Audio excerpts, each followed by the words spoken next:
हाँ, क्या होता है उसमें बताइए।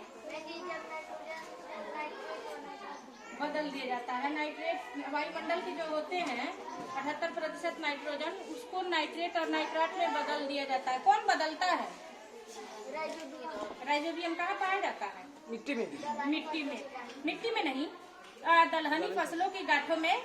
जैसे कि ये है ना, दलहनी फसल मतलब दाल से संबंधित जितना भी हुआ, अरहर का दाल, मूंग का दाल, मटर, चना, ठीक है ना, मसूर, जितने भी होंगे। ये बकला है, आप इसके गांठों में देखिए छोटे छोटे सफेद सफेद भाग दिख रहे हैं ना, ये छोटा छोटा।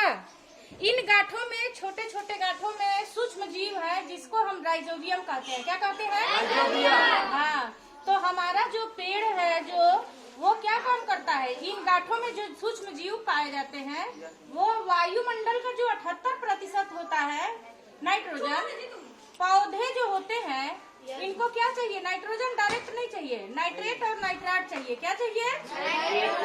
हाँ, तो ये जो गांठों में जीव पाए जा रहे हैं राइजोबियम, ये काम करते हैं इसको बदलने का, ठीक है ना। इसको क्या कर देते हैं? हाँ, तो ये स्थिरीकरण हो गया कि ये नाइट्रोजन को नाइट्रेट और नाइट्राट में बदल दिए। समझ में आई बात? और इसी तरह मिट्टी के अंदर भी एक जीव पाया जाता है, सूक्ष्म जीव, जिसका नाम किसी को मालूम है? एजेटोबैक्टर, ठीक है ना। वो भी यही काम करता है। ये तो हो गया स्थिरीकरण, ठीक। जितनी भी दाल वाली फसल होंगी, आप याद रखिएगा, उन सबके गांठों में राइजोबियम जीवाणु पाए जाते हैं, जो कि नाइट्रोजन को नाइट्रेट और नाइट्राट में क्या करते हैं? बदलते हैं। लेकिन हम अभी पढ़े कि नाइट्रोजन का चक्र आखिर कैसे वायुमंडल का नाइट्रोजन पौधों तक आता है। तो अभी हम लोगों ने जाना ना कि जितनी भी दलहनी फसल होगी वो क्या करेगा? नाइट्रोजन को नाइट्रेट और नाइट्राट में बदल देगा। और जो मिट्टी में पाया जाएगा एजेटोबैक्टर, वो भी यही काम करेगा, ठीक। और हम फिर उसके बाद ये वायुमंडल तक फिर कैसे पहुंचेगा?